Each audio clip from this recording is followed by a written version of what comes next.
Hello and welcome to the Responsive Family Sleep Podcast. I'm your host, Kim Hawley, holistic sleep coach, lactation consultant, peaceful parenting educator, and mom. If you've ever felt overwhelmed by all the conflicting sleep info, frustrated with sleep information that just plain felt wrong, or searched desperately for a truly gentle and responsive sleep approach, then you are in the right place. In each episode, we'll be answering your most pressing baby and toddler sleep questions, busting those sleep myths, and helping you understand truly developmental, biologically normal baby and toddler sleep, plus encouraging you to trust your intuition along the way. Let's get started. Hello, and welcome back to the podcast. All right, y'all, I am living on the wild side over here and recording this podcast with my kiddos in the house. This is not something I normally do. Normally, I do this type of work when they are at school, but this fall, schedules have just been all over the place. So here we are, getting this podcast recorded, crossing my fingers that you don't hear my children because that is real life, right? All right, with that being said, this week, we are talking about how to help your partner or other caregivers, right, get more involved in supporting sleep.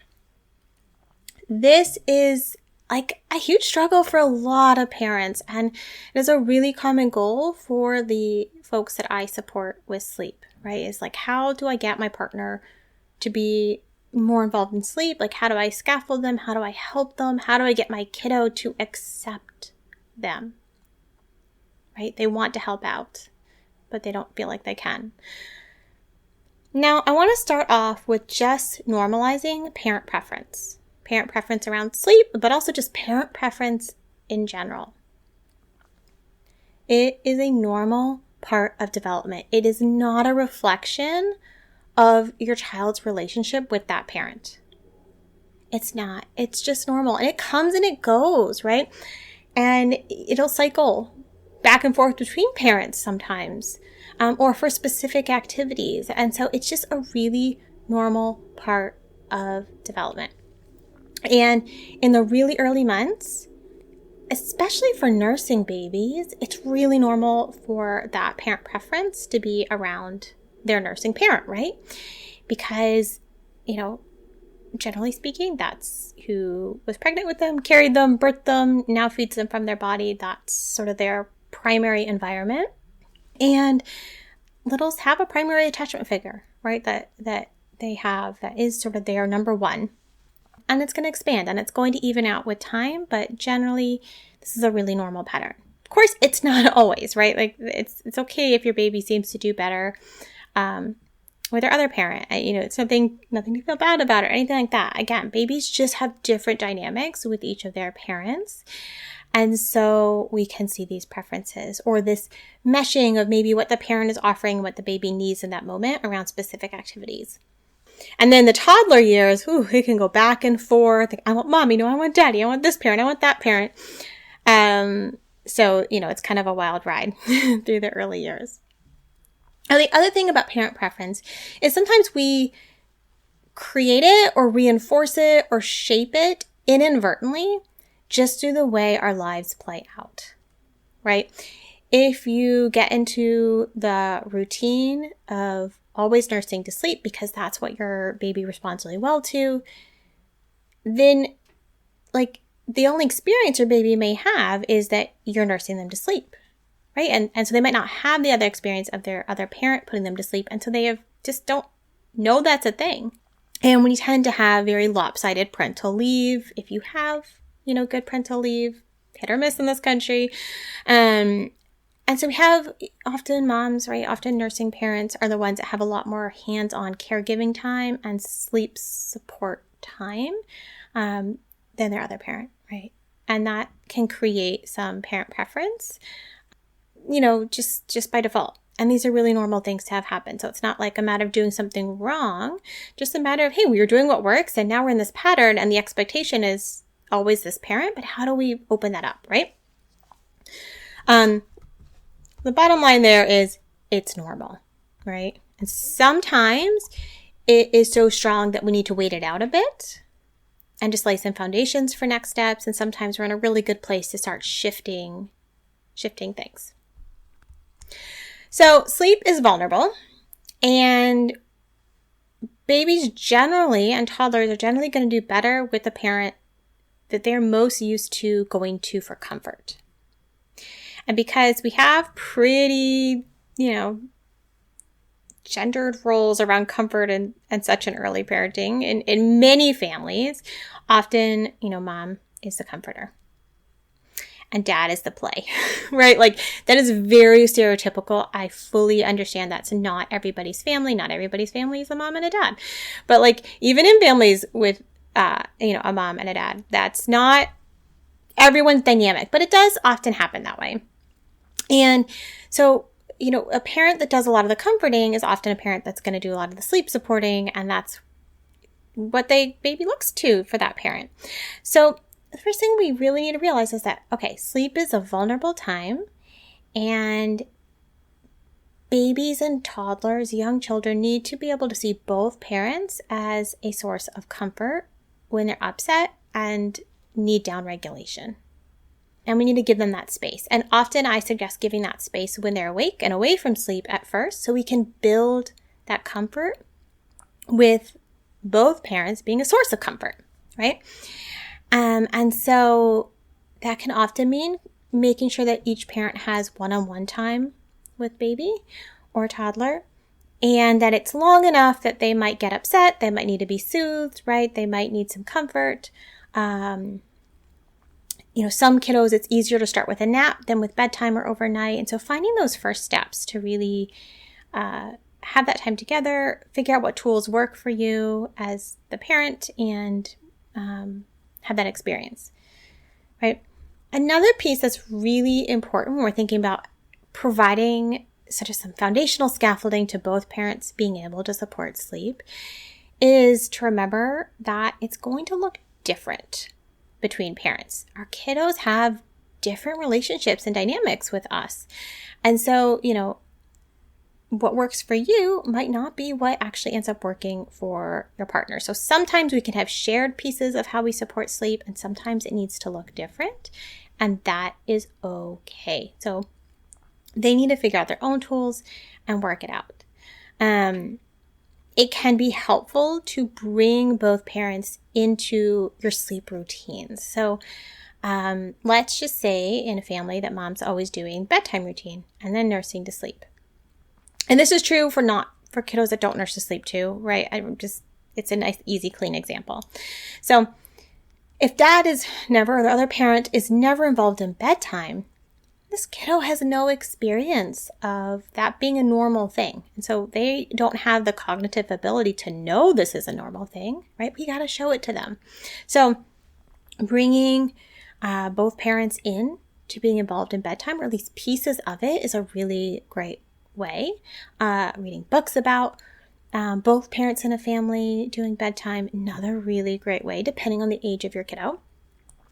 Right, we're really bringing them into that process. So we want to make sure they have time one-on-one together, that baby or toddler sees both parents as a source of comfort, right? It's not always to the default one parent around comfort, and that they experience both parents being involved to some extent in sleep routines. These are all going to really help. Now, as a primary parent during bedtime, you need to give them space to figure out their own tools. Know they're going to look different than your tools, and not micromanage them, right? That's not going to help them build their confidence. They really do have to figure out what works for them. And so sometimes we just need to give them space.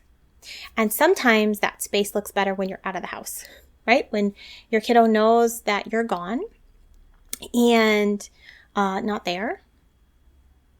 And some kiddos don't need that, but often when we're really trying like a bedtime for the first time, just being out of the space because you're not here versus you're here and not coming, that feels really different to them, right? That's a really different experience.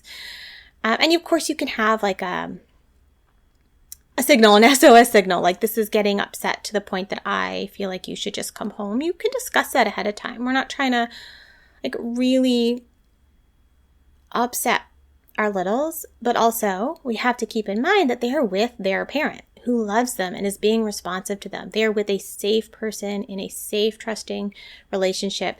So whether or not they love that it's not you at bedtime, it's not that like they're on their own or with someone who doesn't know them, love them, and know them really well, right?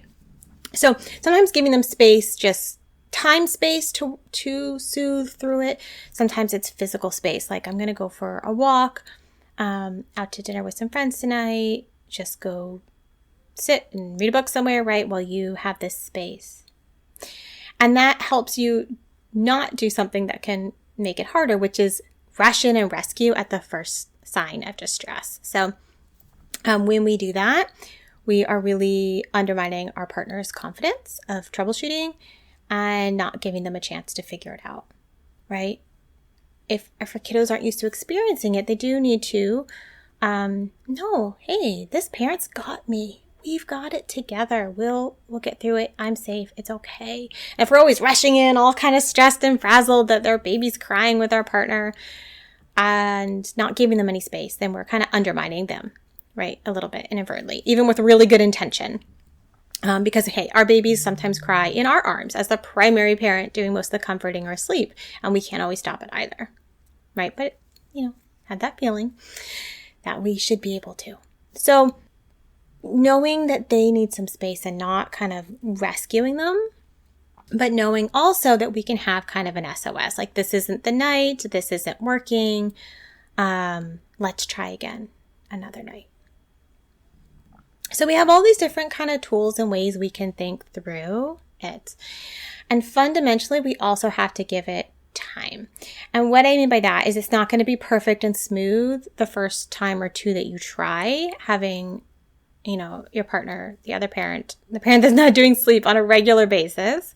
We need to build some momentum. The first couple times they're likely to be messy. So we need some patience here and to do it often enough that it becomes routine. And, there's not exact science to how often you need to do it. But, I would say at least once or twice a week as part of your regular rotation. So it becomes a normal thing. So you can build off the last experience and it becomes easier over time. So these are just some ideas, right? Like there's, of course, lots of individual variation in families, lots of different nuances. Sometimes we need to work on not taking it personal if baby is really upset with you, and emotion regulation, and just brainstorming different soothing strategies and different parent regulation strategies. There's lots of variation here, but fundamentally, it's about creating that time together, building that experience of them being part of sleep, giving it the space for them to work it out, knowing it might look different, trusting our partner, trusting that our child is being responded to, and giving it the time to see, like, this is how it can go, right? Like, this is how we can build momentum across tries to have it become more a part of our normal routine. And then figuring out which places we have the most success. Like maybe we can do some bedtimes, and that first wake of the night, we're actually getting some pretty consistent successes. But, after midnight, baby just doesn't have the cope. They want what they want, and what they want is a specific parent. And we can lean into that and just say, okay, in this phase, that's where we're at this point.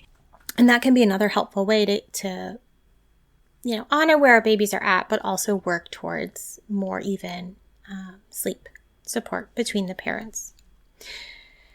So I hope this gives you some ideas. If you want support with this, of course, you can always reach out and we can set up some support around that.